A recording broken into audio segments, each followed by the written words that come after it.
further ado, enjoy the Black Sheep Poetry.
This motion here with your fingers is called a snap. And you can't snap, you will clap or force your neighbor to snap for you. That's my favorite method. Alright, so we did a little finagling as we were kicking out our little introduction theme for tonight. And we eventually settled on reasons why every single member of this team have been kicked out of prom. Violation of prom. And our first poet of the night is none other than Cutajar.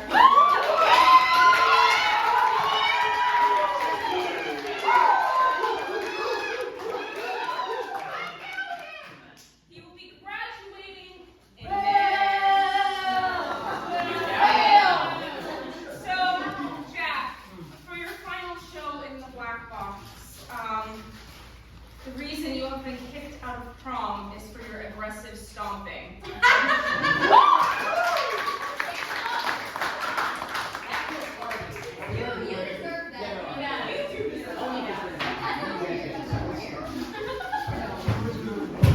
Oh shit! Yeah, over there, yeah. Yeah, that's what we're doing.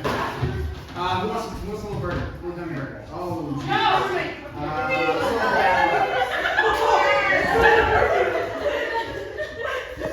Someone throw it to you.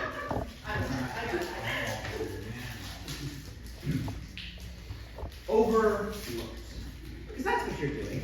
Standing on a rented country club balcony, privilege gulped down in cheap sparkling water they call champagne, staring at the blue void, an empty glowing pool, stagnant and poisoned, with enough chlorine to kill an elephant, by the way. It's this view an 18-year-old sees, a plain black suit and vest, beard freshly shaved and stubble still growing. God, you took too long to let it grow.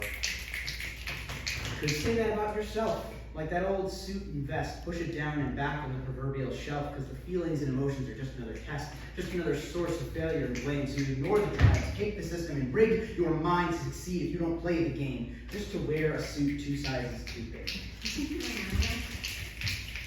Fortunately, now is the time to look back. Perspective of 40 years of no high score, mentality you used to adore, ignorance of the war, out on the dance floor, or the mind you lock behind a door of masculinity that you need to shore up every day when all you have to do is explore what's at your core. Yet, you can't. Rather, you won't. Forget, forget, forget. Escape and repeat. You're shaped and incomplete. You're angry again, aren't you? Show me your vitriol, show me your anger, rage against it, the emotions you can't even name, because you won't name it. You never have, you never will. You can, but you can't. You will, but you won't. Rage and anger, so reliable, because that's the only thing consistent. That's what makes you a man, right? You're a man, right? Fuck the system, it doesn't work. Break it. Break it with your actions or your words. That's all they want from you. That's all you can do. No one to talk to. Look down at your phone. Open up the therapy notes. Modes of trauma, drama thrown in ones and zeros. Maybe you look to stars, grand scale. Because when you look to yourself, nothing is there. What a little faith can't do if you don't even have that, why would others put it in if you can't? Do you have copies, or are yours just copies? Those your friends love. If you do, then they'll love you, right?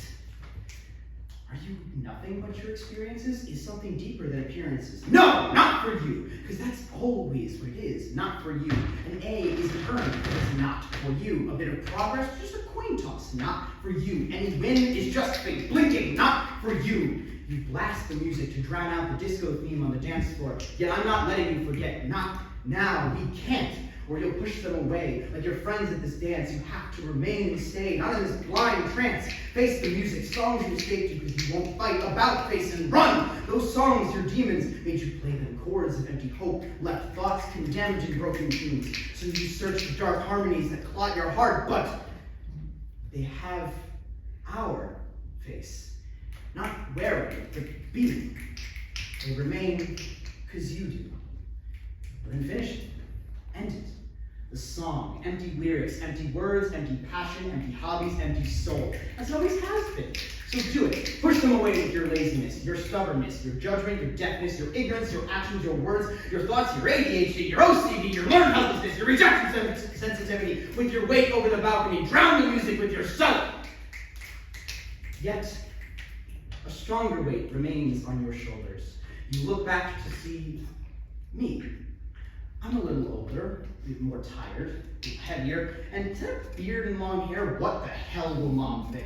She's not the biggest fan, but she loves you still. And that's what we must learn and read in our writing, what we love about it. Look to the green spots of a better fitting suit. Find a small alcove under a tree where you can think. So let me confess in this pondering. I still like a modern Pokemon game.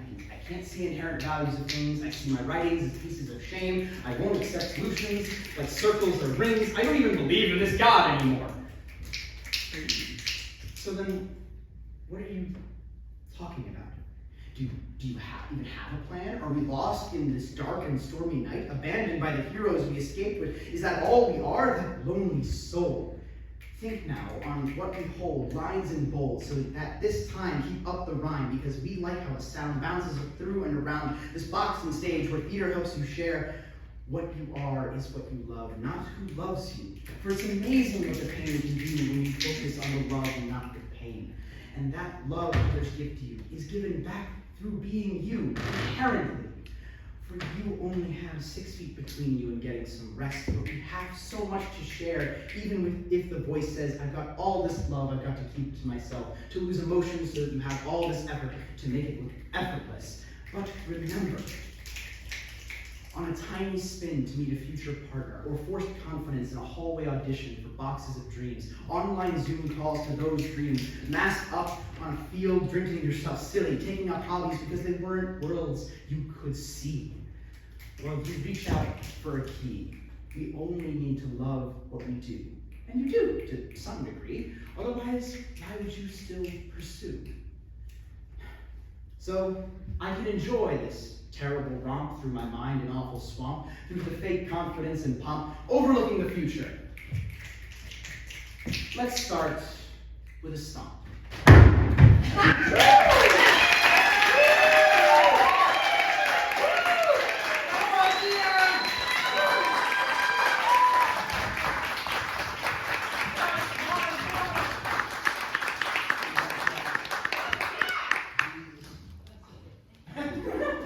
So many things. I'll have to say that. I fucking love Jack Cutajar. I also fucking love this next poet. This is Reese! For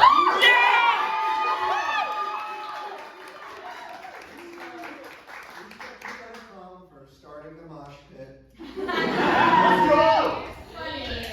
Okay. This is my first time talking to a girl. I hope you'll excuse my awkwardness. I just wanted to preface that I'm a little weird. And maybe that's a little bad. And I probably shouldn't be doing this anyway. It all feels kind of stupid. But everything in my life feels a little stupid and pointless. Like, why am I doing homework? It's a Sunday afternoon. I'm going to be working the rest of my life. No breaks, no thoughts other than all that mindless drone marketing shit they used to sell cars. And like, that's going to be my life. And it's your life too. And it all just feels silly in a bad, unimportant way. And all I've ever wanted is to be important. And what I'm trying to say is that you might as well come into my life and add to the stupid and pointless. I'm sorry, that was rude. I didn't mean to say that you're stupid or pointless. Just that all of this is kind of silly. Like our lives, what even is a life anyway? Like, the world is here, you know? And like, I'm not sure if I believe in God or any of that higher purpose bullshit that pastors use to get money from old people. Not that you're like that, though. Are you Catholic? Dumb question, forget I asked. I don't mean to intrude, I just want to know you. I want to know the world inside your mind. That sounds so proverbial. I think I would be a pretty good pastor if I wasn't like an atheist. Now I'm spoiling it for you. You're gonna find this all out on your own, you know. We start dating and get married. I suppose that's a little prescriptive. Of course we'll have our ups and downs like any couple, but you should know that I love you more than anyone else in the world. And I know you only met me 1 minute and 57 seconds ago. I feel like I've known you for years. Why am I even bringing that up? I promise I'm not like some freak that's been waiting for my shot with you for more than 6 years. And like, I haven't been watching you in the hallways, if that's what you're worried about. Are you worried about that? No, it's okay. You don't have to worry. I promise I just want to be with you. Watching you smile makes me smile. I know I'm socially awkward, gender confused, generally confused, maybe a little worked up because you know how parents are always making that dumb joke that you were dropped on your head as a kid? And I think something like that happened to me for real because something's just wrong. And I say all the wrong things. My comedic timing is embarrassing. I say too much and I say too little. I want to fix that. I want to grow and learn who you are at the very cherry pit of your soul. I want to sit with you when you're crying and be that shoulder that nobody ever was for me. I want you to feel important because nothing in this life is important except for you. I want to get you snacks from the gas station when I go up to fill up the car. I want to do your laundry and leave it folded and pressed on the bed so you don't have to worry about folding and pressing because there's so much more to life than folding and pressing. I want to cook for you and make you coffee because I added too much chili powder, but you still compliment my cooking even though it sometimes sucks. I want to take you up to the mountains where I'm from and we can drive around and hike up to the creek where I would propose if anyone ever stuck around long enough for me to propose. I know I'm not everyone's first choice. And every night I'd come back to the sanctuary of your arms and pray that we both last another day in this insane world because I don't know what I'd do without the promise of another day with you. And I've never known exactly how to tell you all the ways that I love you, but you should know that I do. I'm sorry, I didn't mean to say so much. All of this is just a roundabout way of asking if you'll go to prom with me. The reflection in the mirror stares back at me. No matter how many times I rehearse, there will always be words that I forget. I'll always say the wrong things. But know that I am apologetically yours.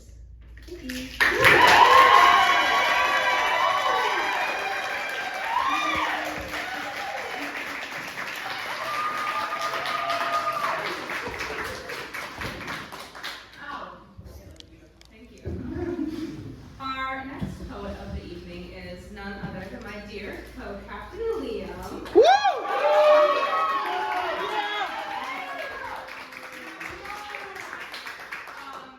Do you want to know why you got kicked out of prom? Why? You decided to pretend to be a chaperone just so you could split up kids during the slow dance.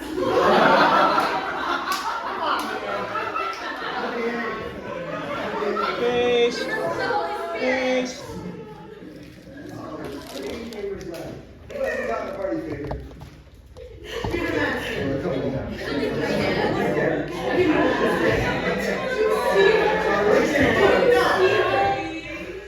guys gotta split it. What a novelty, the shaken whirl and bat a cynical eye at the absurdity of the notion that all these saccharine singing faces might actually have hoes calling pretty Chef West as they claim, and lamely I hang like a necktie draped and swinging now that I took off my blazer and arched like a pole fishing in a sea of mediocrity and sweat. Oh, 10th grade, that prom in the palm of regret. My legs and torso seem to form a dance, but only ironically, a word I never really knew the meaning of. My older sister told me it's like when a husband sells his watch to buy his wife new combs for her hair, but his wife already sold her hair to buy him a new band for his watch. But somewhere along the lines of that, I interpreted it to mean that whatever I did, I could detach any meaning from it. Like I could say one thing and think another, do one thing and be another, and slowly become two lopsided cells going back to punch and popcorn and gumming along to the words of Mr. Brightside, a sophomore. Soft cord and solemnly wanting more, flaccidly latched to my own detachment, I sit and scratch and gap at this half-buttered adolescent contraption, as if I'm not passively attached to it. I act as if there's some praxis to my actions, when in fact I haven't heard the half of it. I recall at some point becoming free with my own form, you see, eventually coalescing in my body in a one-to-one match. I wish I could say I woke up one day and felt something different, a crisper ease to my breaths, the sky a new shade of blue, but it never seemed to just occur. Instead, it permeated like a slow, quiet transience, like the millisecond you fall asleep or the sound of a boat crossing over the equator in the ocean. Try to pinpoint the moment it happened, and immediately you lose it. Eyes jutted open, hairs taking their place atop the superstructure. I can listen to my words as they bounce against the wall and see the exact expression I'm making as if I'm looking at another. I'd like to hear the sound of my voice recorded and played back to me, and I throw in Canadian sorries only because I feel apologetic to reality. I'll stand a little bit straighter, and I actually know what the fuck to do with my hands now. Maybe I never needed a senior prom to prove that I officially became myself and jumped over some proverbial rope, legs drawn to their full strength to vault me to the rest of my life, eyes shut in some metaphysical finality, spared from having half smiled through Mo Bamba, although that's only been about 2 years lost or something. But maybe it's a good thing I didn't have to wait for something to click. Was it supposed to be that first flash of Mr. Bradford's camera, or the second chorus of John Legend's All of Me, and I shall play All Things Must Pass by George Harrison so I can feel something? All night I would have tightened my tie in the hopes it would make me more sensitive to the sinusoidal changes in the air and try to track down that fraction of a second and say, here is where I had become Liam Mottolesse for good. And I would have walked home and sat widthwise on my bed and squinted and clenched my finger, scrunched my toes and clenched my legs in an attempt to feel that something was different. And all at once the promise of prom is sweat and trampled to hell. Guys, I can't seem to shake this need for an instant. Peak an umpteenth of a second to say, this here is it, where Theseus is a brand new ship and where the little pile of sand is officially thrown down. I need to commemorate, to decorate a fragment with the weight of 1,000 just like it. So you know what? Let's do it right now. Right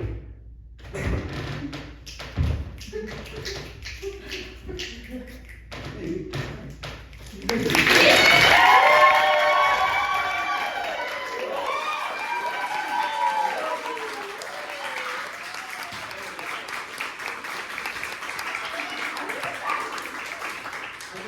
Is super awesome. We got Naiya!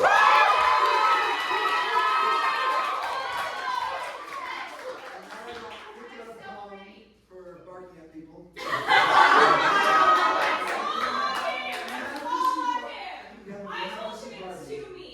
Yeah, you had to see Barbie. You had to be. Guys, I would never do that. I played a cat that barked like a dog for a show one time. And you killed it. Thank you. There are no more snacks. Sorry. Okay, good. This is such a bad tone shift again. This is horrible. Tonight, you decided to crumble just enough to stay beautiful. Set the pillow, close the door, adorn the corsage, the white just barely shadowed by blue, and think pink. Pink and glitter of the same Ed Sheeran song you used to make fun of in 7th grade. Your prom didn't have a disco ball, but you seem to do just fine. They're in love with the shape of you, right?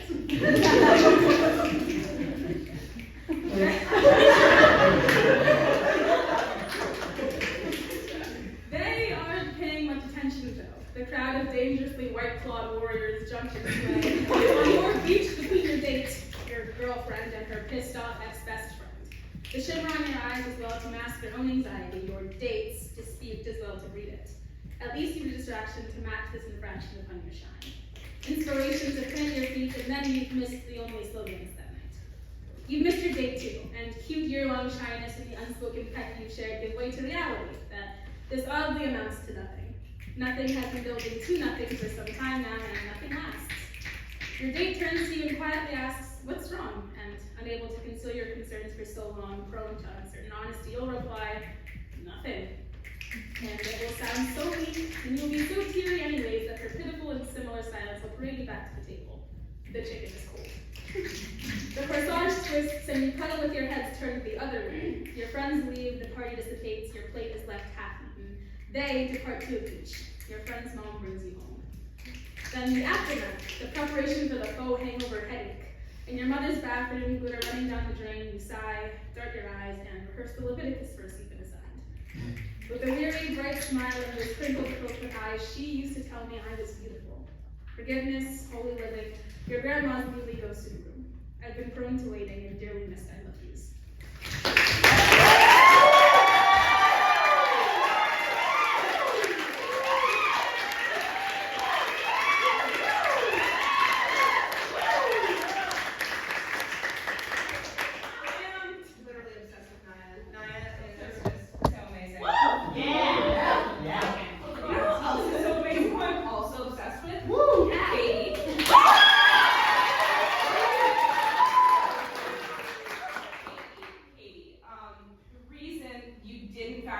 Out of prom was because you tried to steal and did successfully steal the prom queen's crown.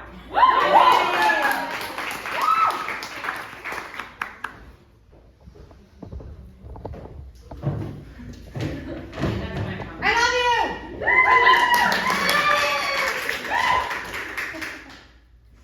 Alright. This poem is called Katie Got a Prom Date? Must be a miracle of science. My last boyfriend left me heartbroken when he went to his brother's bachelor party, despite my insistence that he, as the best man, should instead set a good example and stand outside the strip club shirtless in a free the nipple protest against the patriarchal and passionate women. It's probably for the best that I, as an independently empowered 11th grade aspiring first female CEO of McKinsey, with undergraduate will be a worker coach, and not tied down by just any man. But with prom on the horizon and my respectable prospects as near zero as ever, I can't help but long for a man who will work as efficiently to deconstruct the patriarchy as I do. And stand outside the prom protest of the problematic prom theme of the ocean, non-biodegradable foil streamers that will, I'm sure after this, be dumped straight into the sea.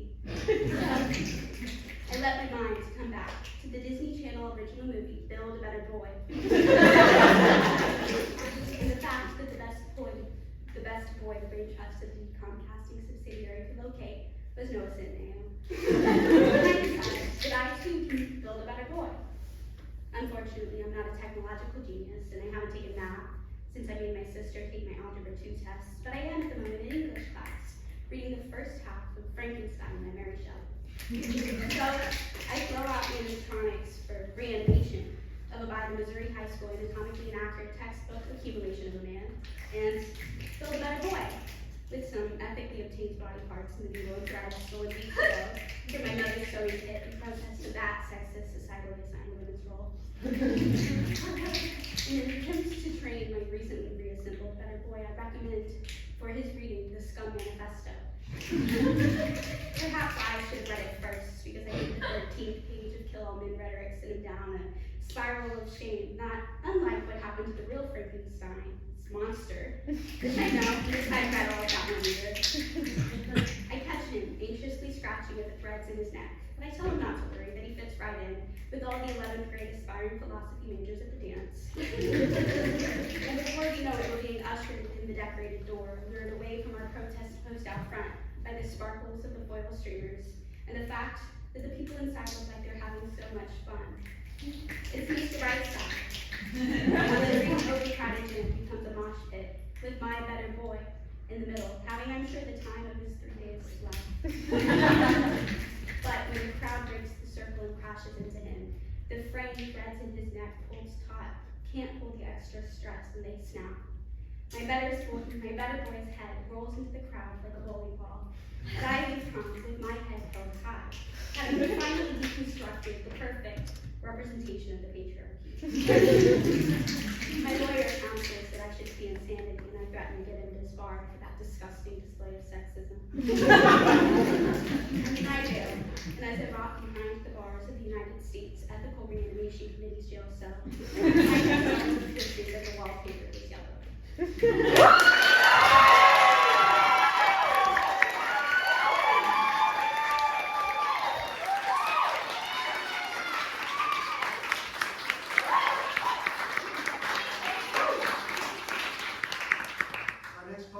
got amongst men. We got Chris.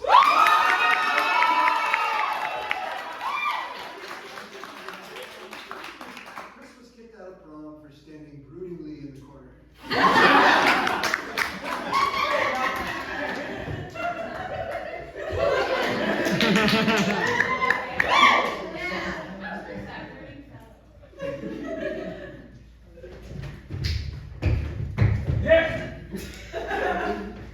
Ian brought his switch to the winter formal. Why is irrelevant? We only look back on these days of our youth with a tinge of fondness and greater melancholy when we have only our memories to keep us company in an otherwise solitary existence. For primordial chaos still exists within these four walls. The uncontrollable seas and their restless black waves crash against the wooden foundation, seeping under the paneling and making the plaster sweat until the entire room is flooded. And he who sits alone, peering through the blue light, pays no heed to the water just below his chin. Because my best friend is an anglerfish. He is no beacon of salvation or enlightenment, much or unlike the spectrum of LED beckoning these lost souls on pilgrimage to Alsace. I'd like to say we have higher pursuits of conventions or Canterbury, but the garland bears no scent and its petals are glued so well to perfection.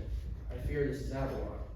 I've wept in spring more so than any other season, attributing my sorrow to the rain. Not to dismiss any voiceless concerns from the date I once idealized, or she, whom my family or friends of family suggest I take and subject to a night of clamorous songs, contrary to what is playing outside of the basic melody and unrhythmic stomping below, complemented by the senseless arm flick and head nods to confirm that her partner neither knows how to dance or any songs from the Billboard Top 100, let alone anything from the last decade.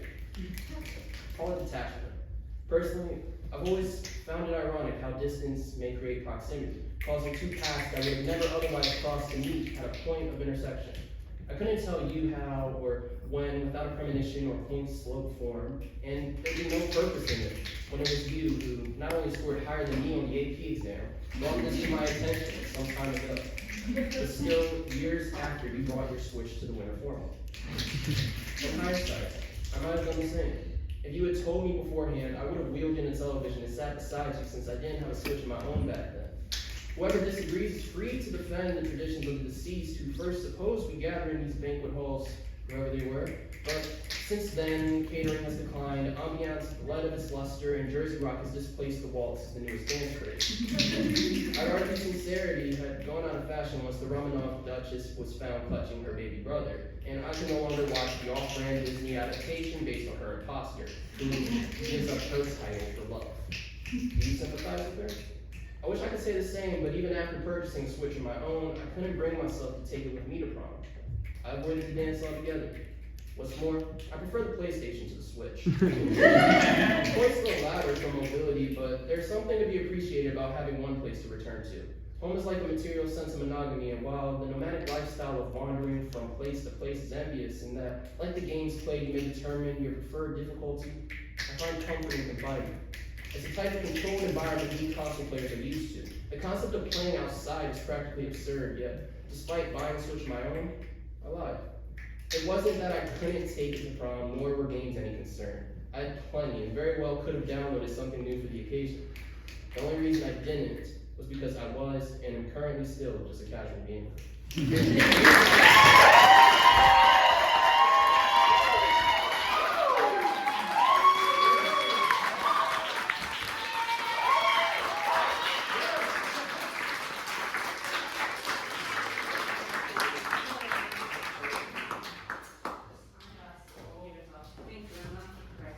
Our next poet of the evening is the one and only Jacob.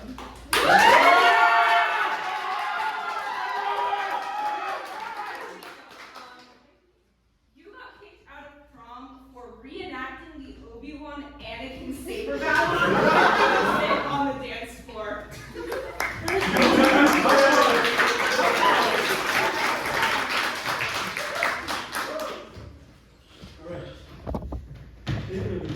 Where have you been? It's been a year since you presented. Shut up. I don't care. Sir, I don't know. Where have I been? I have been all around you. I'm the smell of your cup of coffee in the morning, that last bit of wind that sneaks in between your door right before it closes. I'm the vapor of the rain that bounces off the trees and refracts white beams to deliver color to your eyes in a neatly tight bow. I'm just joking. I was doing my taxes. Believe it or not, I haven't done my taxes. And the IRS caught up to me, and you know how it goes. So I've done my time in limbo, drawn and poured into coins that nobody uses, slotted in between couch cushions and behind lockers, and I think our time apart has meant more to me than you know. Because I've appreciated myself into niches, dried like Jericho's rose, and in my limbo, I've contorted myself into the most unreasonable expectation. I want to see you again. It's high school prom, and I want to see you again. After not seeing you for months, except for the faded blackboard discussion post, it's only right that I grasp at your lapel and hang on for dear life, defying what memory defines that tragic taste on my tongue. But I know that in this drama, beggars can't be choosers, and my lines read to revere what comes to me, not what I come to. But for you, it's not just the taxes, it's the insurance. And to your liking, I cannot, in good conscience, claim you.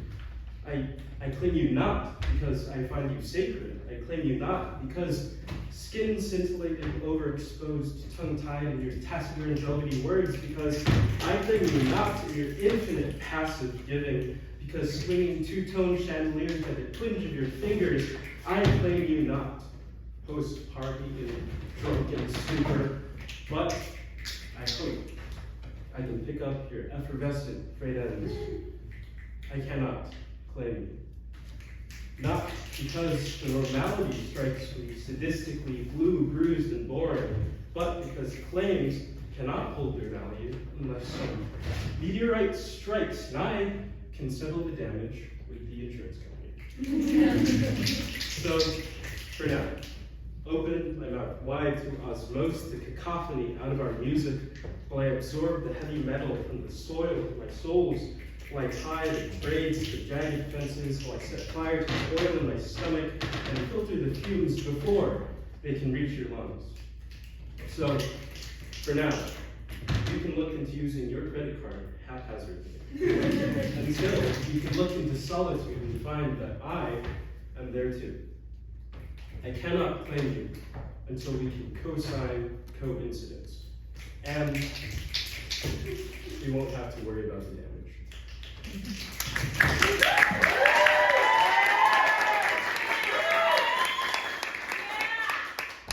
Signed, Jacob. Yes,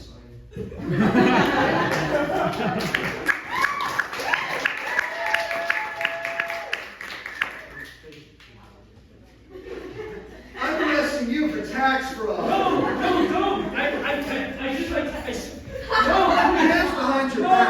No, don't do it!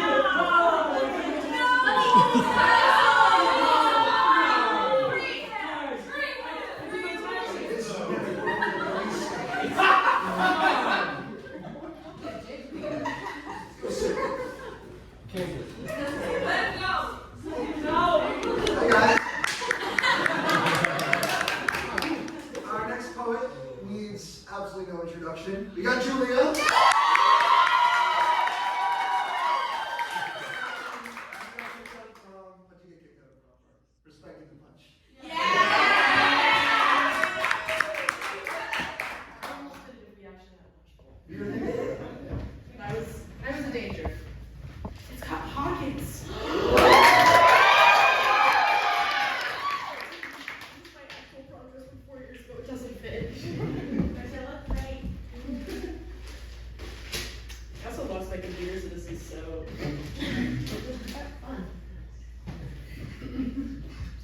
As the sand moves between my toes and the ocean sea breeze fills my nose, the thumping of iconic pops, I love it. I should probably head back inside. I say to the sea, telling her I'll go before I meet her tide. Sparkly stilts in hand, I resign myself to leave the sand and return to the giant room of light and music and laughter and sweat, just a tinge of blueberry puff bar. I got this feeling on a summer day when you were gone. I crashed my car into a bridge I watched. Drunk off their beer and stolen alcohol, a pack of feral 16 to 18-year-olds scream the lyrics as if they have experienced a failed relationship after having lived together for several months, to be so burned by love that you don't care if you live or die. Little you, so sure of yourself and what lies ahead that you howl and thrash, truly thinking you've lived what that song sings. I threw your shit into a bag and pushed it down the stairs. Frank and I hadn't been doing well for a couple months now. He'd been shortening his portion of the rent for our apartment on 37th and Park, and he began coming home 1, 2, 3 hours late from work every day. It had gotten to the point where I'd make dinner for myself and directly portion his amount, cover it in cling wrap, and put it into the fridge. We hadn't had sex for 3 weeks, and the last time we did, it felt like a pity fuck. Lights off, face down. Frank worked an office job as an accountant for a big risk analysis firm. Months ago, he'd tell me what his job was like, full of this bored excitement about office life. He briefly told me about his new intern, Anna, who always messed up his coffee order, and after these joking conversations, I imagined Anna as this frumpy, short, nerdy finance kid who was incapable of even remembering a coffee order correctly. It was July 7th. It was 89 degrees outside. And I was working on a film project with friends. I had to be set by 11:30 a.m. I thought it'd be all cutesy and borrow one of Frank's long white dress shirts to wear as a dress. But now I've been staring at the ghastly blotch of pink lipstick that I've never worn in my life, nestled neatly inside the collar, and I can't help but reimagine Anna as this 5'11" Victoria's Secret model with perfect skin that disgusting bubblegum pink looks incredible on. So, I began throwing things. Yeah! Shirts ripped off the hangers, pants separated from their pairs, ties became nooses for the love that has already died, just now murdered. I took his tidy whities and threw them into the metal waste bin in the bathroom and lit them up. I guess shit stains are flammable. The foul conglomeration of investments and books that he reads, watches, and cologne, and threw them into an empty Zappos box. Blown ahead by winds of rage, I head to the door of our apartment, once filled with care. Throwing the door open, I scream, "Look out below!" And I throw. A wind is freed from my chained chest as I watch the remembrance of a life I once had tumble down several flights of stairs. Feeling accomplished, I hear a strangled, "What the fuck?" It's Frank. But that doesn't stop me. Thing after thing, and memory after memory, I keep throwing things belonging to him into boxes and down the stairs, and by the time Frank makes it up to my home, he's furious, upset, and screams, "Why? And stop!" But I can't. I won't. I don't care. I love it. I wade through the ocean of drunk toddlers, bouncing around, and march to the punch bowl and pour myself a cup. The liquid tastes of Hawaiian punch and Tito's. I pour myself a cup, and then another, and then 4 more. The lights soften and the youth fills me with an infectious laughter as I sway like a palm tree in the breeze. I push my sweaty, stinky teens, and my bare feet are stepped on by boys wearing their dad's dress shoes 3 sizes too big. These kids who I am supposed to be chaperoning are having the time of their little lives. I pardon myself from the extravagant ball to visit my dear friend. Ed Sheeran's Thinking Out Loud begins to play inside, and couples find each other, awkward dates reunite, and a blonde girl in a black and floral dress escapes to the bathroom to hide from the gaze of a boy she didn't want to go with in the first place. I walk towards the beach and I dip myself into the icy May water on Cape Cod. The hem of my dress is soaked in the salty handshake. It's cold and I'm wet, but I'm free. I don't care. I love it. Don't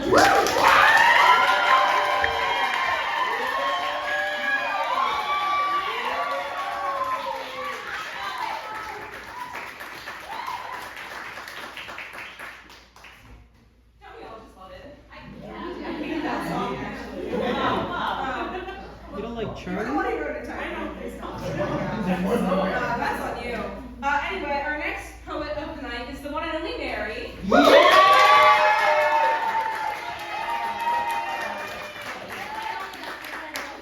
a guess as to why you were kicked out of the prom? Did I bring one more? No. I almost did that though. No, you were just, you had excessive cussing issues.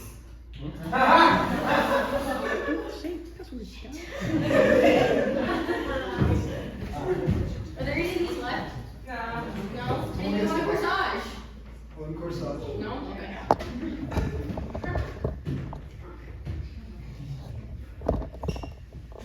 What is a woman? A month ago, in Macy's, I wondered. The mirror showed me someone I wasn't sure I knew. No matter how I wrapped her, silver or gold, sequins or satin, the high-lows, the thigh slits, even the jumpsuits just weren't it. Is this what a woman is? A paper doll to put in paper dresses? No, wait. A woman isn't flat. She has tits and an ass. But God forbid she's fat. She mustn't have too many dimensions in either physique or personality. Perhaps she's 2.79 deep. In permanent stasis between the realms of men and all things lesser. Is that what a woman is? Still at Macy's, my aunt and I try on matching dresses and spin each other around. Too bad she's past her prime, the ripe old age of 39. She's imagining her glory days. Are these my glory days?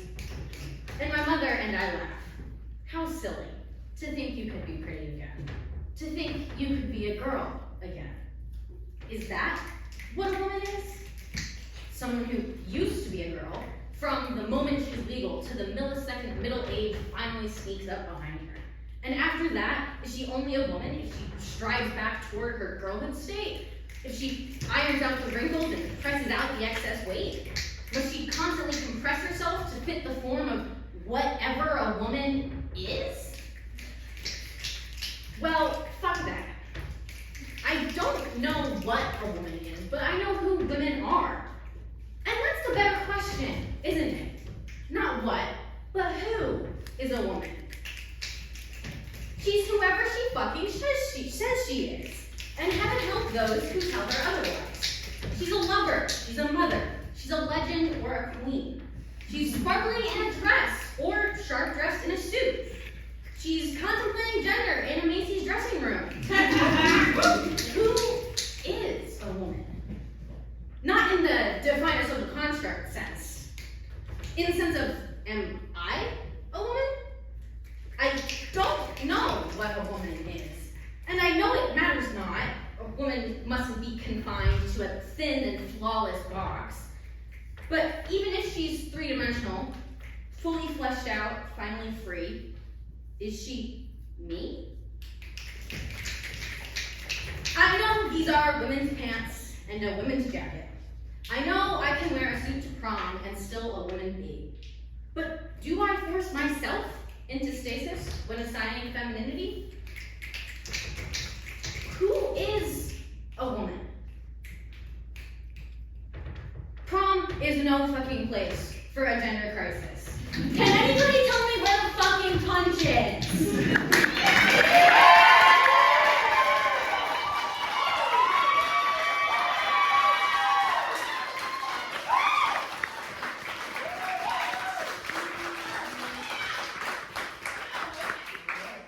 This is exciting, guys, because our next poet is Katie.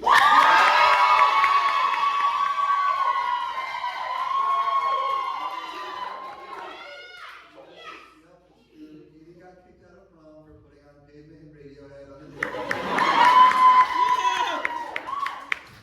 That's a sleigh though, that's a sleigh. So Katie's Katie! Would it friend or favorite grandchild writes my eulogy for the local newspaper, the general public will have left of my image as follows. Catherine Kate Lussen, born July 21st, 2002. Decent father, failed local politician, never had a senior prom. On my deathbed, surrounded by only my favorite ex-wives and the few children I ran out of time to estrange, as they all compete for the opportunity to hold my hand as I die, they will claw at each other desperately to hear my final regrets, and I will simply tell them, well, I never had my senior prom. And I know surely, as you're all sitting here now, you must be thinking, wow, look at this mildly successful, well-adjusted, strikingly handsome young man. But something feels lost. Some sort of profound longing found in the line of his gaze, the waning of a brilliant smile. Could it really be? Maybe. She never had a senior prom. I used to be ashamed to admit it, but it's true. I never had my senior prom. June in 2020, when I would have been shoving myself into a sparkly purple dress and taking 300 pictures in my boyfriend's friend's backyard because he was the only person we knew with a pool, and reluctantly dancing the night away as we politely entertained some kid's dad fantasy as he played his perfectly curated mix of school dance staples, throwback hits, and timeless classics. I sat on the floor of my childhood bedroom, probably pulling at the carpet fibers, while my dress hung in the closet as a peace offering to the moths, who I hoped might feel a little sorry for me in return. But please, no need to offer your condolences. Really, you're all so thoughtful. But I've asked for donations to the Tappan Zee High School Class of 2020 fund, the proceeds of which will contribute to the noble cause of lowering the price of my hypothetical prom ticket from $80 to $75. It was a big adjustment at first, grieving the loss of my prom. I began exhibiting what could only be described as psychosomatic symptoms.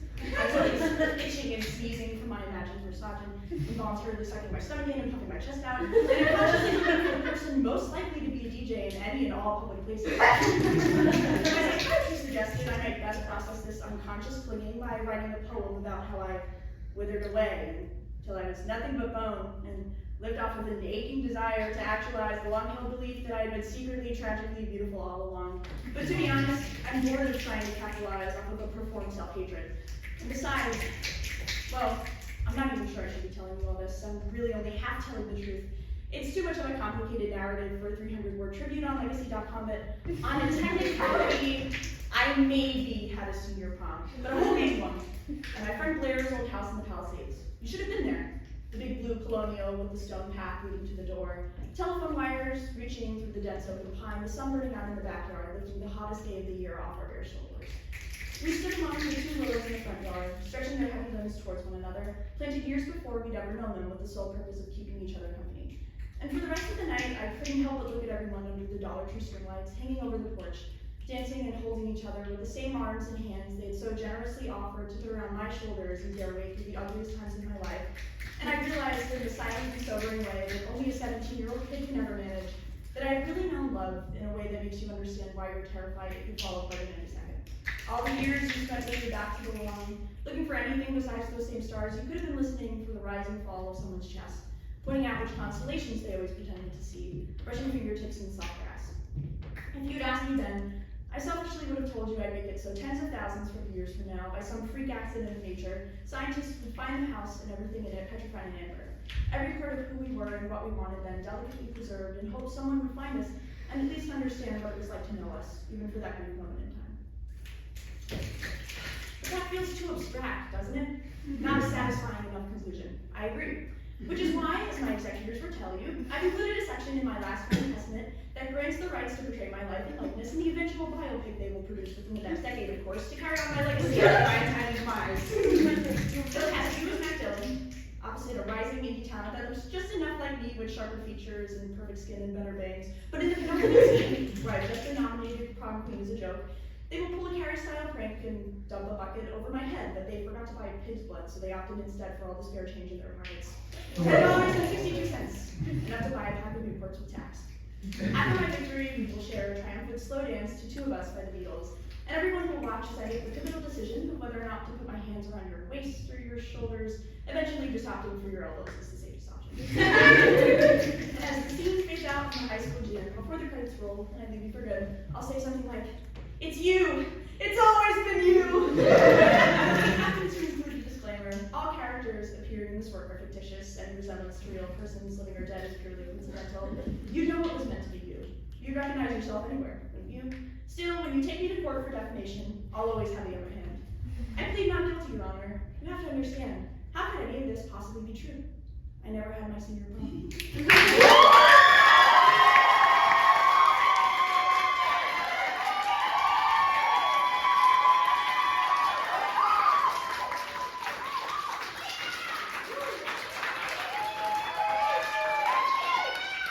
is my great honor to announce our last board of the night, our co-captain and a duly missed senior Ren. You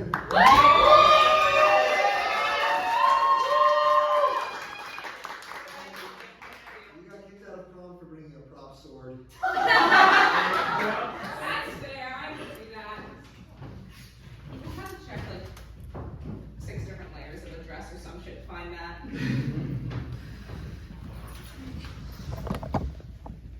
When I graduated high school, my aunt had my family leave messages in a book. It wasn't a photo album, it wasn't a bullet journal. It was a book I had never read before, which had graced the children's section of libraries for decades. It goes a little something like this. Congratulations! Today is your day. You're off to great places, you're off and away. Now, while I have braids in my head and feet in my shoes, new places are kind of scary, and it's so hard to choose. When I left my door and moved across the land, I was a continent away and looking for something unplanned. And, oh, the places I'd go, new and exciting. But I got sent back home to figure out life anew. So the places I swore to revisit and things to try were lost, and I was confined, once again, to a lonely view of the sky. Those places I'd go, but life was so busy that it took me 3 full years to realize that in the process from moving from Encinitas to New York City, I had never lived more than 4 miles away from both the ocean and the gardens. And out here, so many things can happen these days. And I do try not to worry, I do try not to stew, but I've thought through all of the ways, and I'm still so unsure as to how I'll stay in touch with you. Oh, the places I'll go with my eyes so wide. I'll be climbing up mountains with tears I've tried to hide, as in a few short weeks you must all leave my side. I'm afraid, because my future is uncertain, and that means I need to open the curtain to the stage and start this damn show, so that I can reap all I've worked to sow. My days have been passing by like a slow-moving river. The water is lovely and calm, yet cold and bitter. But I refuse to be played for a fool for daring to hope that I can reach the stars at the end of my telescope, those stars that twinkle and shine and inspire and multiply. From their safety up in the sky, they beckon me to fly up, up and away, to chase my dreams and to be free. Free to create, to draw, to write, to make, to play, and to be. Existing away from the rigidity of this society where I don't have to live in a constant anxiety of my siblings being taken away by ignorance and hate, where we don't need to fight for a right to exist in these United States. Swirling, dancing, spiraling, soaring, feeling the wind in my hair, seeking out those moments of peace that are oh so rare in this place, in this moment, let alone in this time where everything that should be considered reason or rhyme is thrown out the window or shoved out the door and left in pieces to be picked up from the floor. Now, I can't make these pieces themselves once again, just like I've never been the same since I chose the name Ren. But these pieces can be put together like kintsugi, and I know I can emerge in a way that's truly a work of art known for resilience and beauty. But onward I must go, though my mind ebbs from to and fro, and the road is lovely, dark, and deep, but I have promises to keep. I have castles to see and mountains to climb, even if it means leaving safety behind. The sky is so open and the sky is so free, and I want to take flight without losing thee, my muse, my home, this strange magic box. With that stupid ass door that always locks. Woo! Yeah. Stupid door. Where we pray daily, the asbestos in the walls won't get us as we roam these oh so hallowed halls. Oh, the places I've been so full of love. I'll always want to be here when I'm one day looking down from above. I've crossed oceans, I've crossed continents, and here I stand looking up, hoping that the universe isn't simply joking, and my memories are real, and my plans are too, that the colors I see are from cones of red, green, and blue, that in a year or two, I'll get to the next step in where I'm going, and I'll get to see you. I need to take a step. I need to take a step. I need to take a step. And to do that, I need to let myself fly. So, I suppose in the end, today is my day.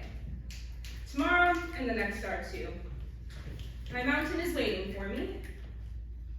I better get started so I can enjoy that view. Woo!